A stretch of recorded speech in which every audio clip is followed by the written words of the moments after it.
Well, sir, I had just been spending some time out here in the woods hunting for some snipe and checking on the griffins and the unicorns to see how they made it through the winter. Now that spring's here, I've been out in the woods for a while, and as you can see, I need a good haircut and a shave. Well, there's only one good place in all Mythick County in Peanokio Harbor to get a good haircut and a shave, and that's over at the Barber there, over at Stanley Still. Now, Stanley Still, he's more than just a barber. He's a Folical Artist. Oh, he's the best hair cutter there ever was. He's a sculptor too. He does some bird decoys and stuff on the side to supplement his income as a barber. So he knows all about carving and sculpturing, and he does that with your head. Yes, sir. He cuts with your head instead of against it and makes a nice, respectable haircut.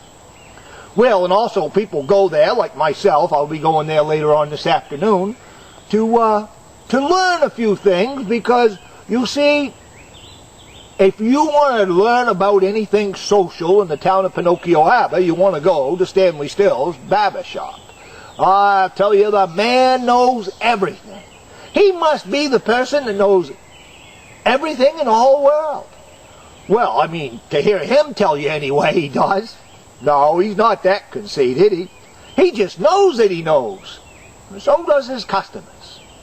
I mean, if you want to learn about beetle grubs in your garden, or you want to learn about what's the best college to go to when you're graduating from high school, you'd go get your hair cut and talk to Stanley. Or if you were going to do a life-altering experience like getting married and you needed some advice, you'd go get your hair cut. It was told to me that one day the man had his hair cut while learning how to rebuild his 1965 Mustang convertible. Yes, sir. It's definitely the place to go. And of course, if someone needed information or needed a haircut, you'd send them there. And that's what happened one day. There was this man from away, a businessman. He was out selling things throughout Peanokio Harbor.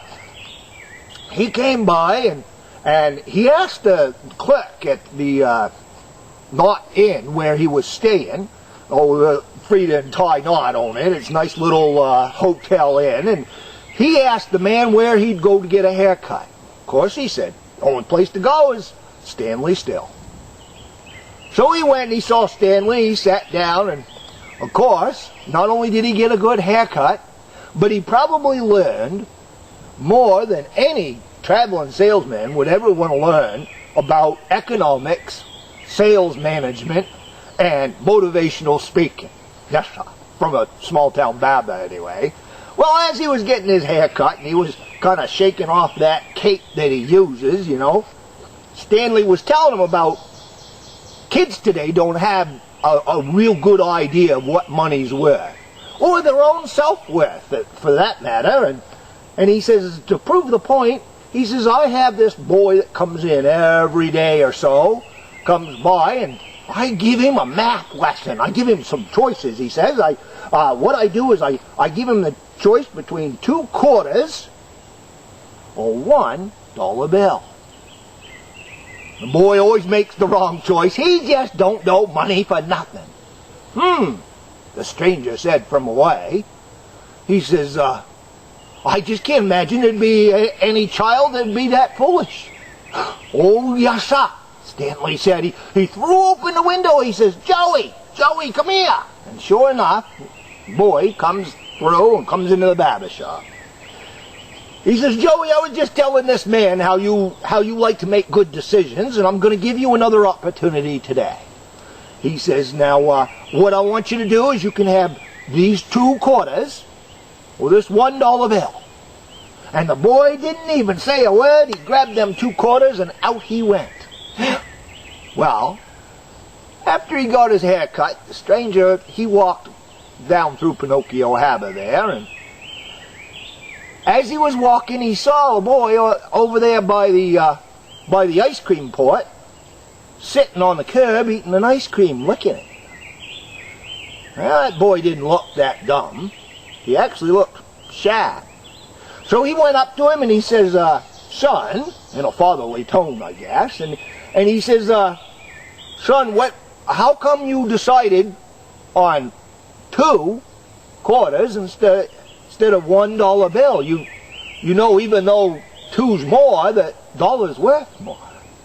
The little boy smiled between licks, and he said, I know that. He says, and if I went ahead and took the $1, then Mr. Still would know everything and the game would be over. Yes, sir. Well, that businessman went back, and I guess he had a pretty good day. Because, you see, he was able to find out everything, and he met the person that knew everything. Yeah, he was a little boy, 7 years old.